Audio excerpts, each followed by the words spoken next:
કચ્છ લોકસભાની ચૂંટણીઓની ઘડીઓ ગણાઈ રહી છે। કચ્છ જિલ્લા ભારતીય જનતા પાર્ટીના ઉમેદવાર તરીકે વિનોદભાઈ ચાવડાનું નામ મૂકવામાં આવેલ છે, ત્યારે કોંગ્રેસના ઉમેદવારની જાહેરાત હજુ બાકી છે। દરમિયાન આ પૂર્વે ઘણા જૂના કોંગ્રેસીઓ કોંગ્રેસ છોડીને ભાજપમાં જઈ રહ્યા છે। આવા સમયે ગુજરાત પ્રદેશ કોંગ્રેસના અગ્રણી વી.કે. હુંબલે આ પરિસ્થિતિમાં કોંગ્રેસની વિચારસરણીનો કોઈ અસર નહીં પહોંચે તેમ જણાવ્યું હતું। તેમણે જણાવ્યું હતું કે જે લોકો કોંગ્રેસમાં સર્વેસર્વા હતા તેઓની ભાજપમાં ગયા પછી કોઈ પૂછા કરવા વાળું નથી।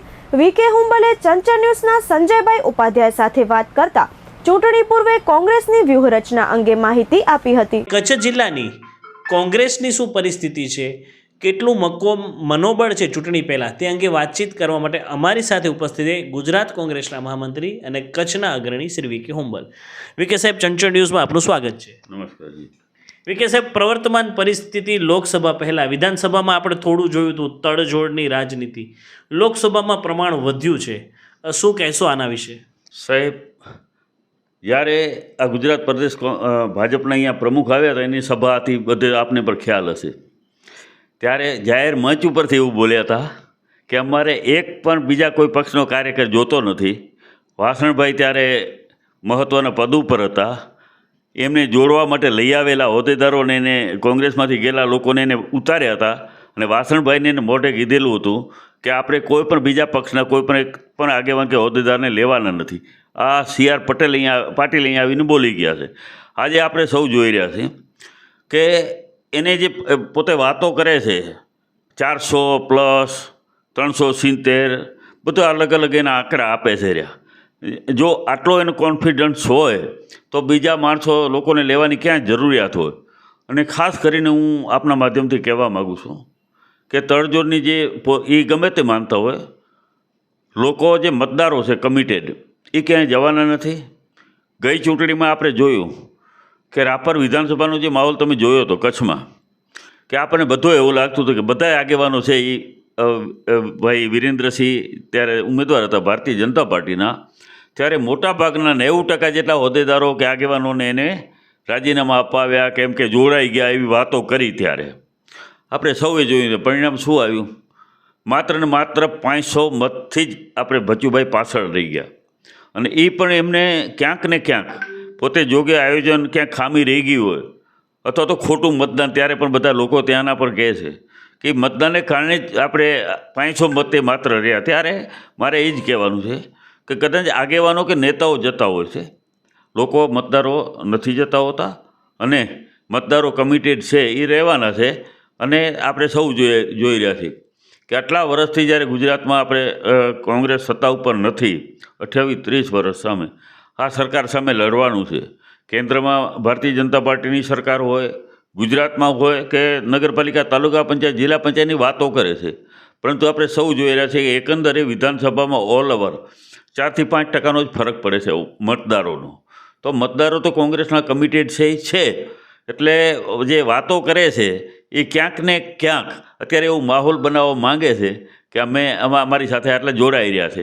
હકીકતમાં એમને પણ ડર છે અને પરિણામ શું આવશે, એ સરકાર કોની બનશે, એ જ્યારે રિઝલ્ટ આવશે ત્યારે આ વખતે ખ્યાલ પડશે।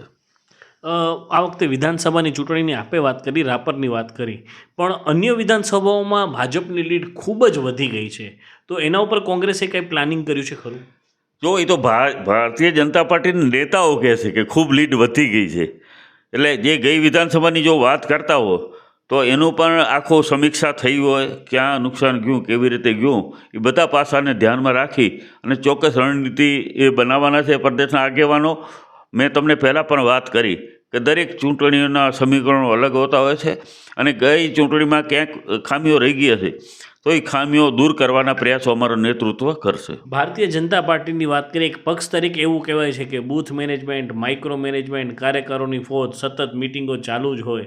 કોંગ્રેસમાં આ બધું જોવા નથી મળતું જે રીતે એ લોકો પ્રચાર કરે છે। કોંગ્રેસ કેવી રીતે આખી ચૂંટણીની તૈયારીઓ કરે છે? જો દરેક પક્ષની પોતપોતાની એક વ્યવસ્થા હોય છે। કોંગ્રેસ પક્ષે પણ બૂથથી કરી એમના બૂથ લેવલ હોય, ગ્રામ સમિતિ હોય, તાલુકા સમિતિ હોય, જિલ્લા સમિતિ હોય, એની આખી ચેનલ એક ગોઠવાયેલી જ હોય છે અને એ દરેક અમારે બારે બૂથ ઉપરના પર મેનેજમેન્ટ એ જે બૂથ કમિટીઓ હોય છે એ કરતા હોય છે અને વર્ષોથી કોંગ્રેસ સાથે જોડાયેલા હોય છે. એટલે એ એવું કહે છે એ બધું માની લેવા જેવું નથી. કોંગ્રેસની પણ દરેક બૂથ લેવલ સુધીની એમની વ્યવસ્થા હોય છે અને એ વ્યવસ્થા પ્રમાણે આગળ વધશે. વિકે, આપ તો ખૂબ જ જૂના કોંગ્રેસી છો. પક્ષે આપણને ખૂબ જ તકો પણ આપી છે. જ્યારે અવળા સિનિયર નેતાઓ કોંગ્રેસ પક્ષ મૂકી કે જેમને આટલા શ્રમ સુધી ધારાસભ્ય બનાવ્યા, સાંસદ બનાવ્યા, અને જ્યારે મુદત પૂતે, હોદ્દો પતે ત્યારે પક્ષ મૂકીને બીજા પક્ષમાં જાય, આના વિશે આપ શું આપશો સ્ટેટમેન્ટ? પહેલું તો પોતાનું સન્માન માણસને છે, આત્મસન્માન હોવું જોઈએ, જરૂરી છે ખૂબ ખૂબ. કારણ કે આપણે કંઈ મેળવવા માટે નથી આવ્યા. રાજકારણ છે એક સેવાનું માધ્યમ છે અને સેવાનું માધ્યમ એવું નથી કે સત્તા પક્ષમાં હો તો જ કરી શકાય. તમે કોઈ પણ ક્ષેત્રમાં હો, જ્યાં હો ત્યાં લોકોની સેવા તમે કરી શકો છો. આ જવાવાળા લોકોને મને ધ્યાનમાં નથી શા માટે જઈ રહ્યા છે, પણ વર્ષો સુધી તમે એક લોકો સાથે રહ્યા હોય, સામેવાળા પક્ષ સાથે તમે કોઈ પણ સમય જે અલગ અલગ શબ્દો વાપર્યા હોય, બોલ્યા હોય, અને તમે અત્યારે તમને સીધા એમ લાગે કે બીજા પક્ષમાં આ તો બધી કેવી વાત છે કે તમે તમારું આ જે આપણું પોતાનું બીજાનો મેલ જોઈ અને આપણું ઝૂંપડું સળગાવી ન દેવાય. હંમેશા પોતાનો પરિવાર એ પોતાનો પરિવાર છે અને પરિવારની માયા છે ને એ ક્યારે છૂટવી ન જોઈએ.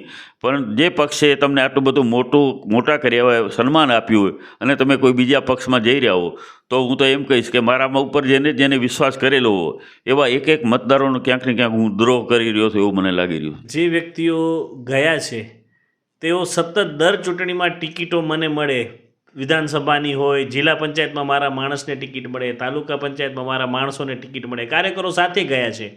ભાજપમાં ગયા પછી હવે તમે આગામી ચૂંટણીઓમાં શું પરિસ્થિતિ જોઈ રહ્યા છો? સાહેબ, હું એ જ દરેક જે વખતે અમે એ જ કહી છે કે જેમને કોંગ્રેસ પક્ષે ખૂબ સન્માન આપ્યું, જેમને મંચ આપ્યો, જેને સ્ટેજ ઉપર આપે, આજે ત્યાં પરિસ્થિતિ એમની શું છે?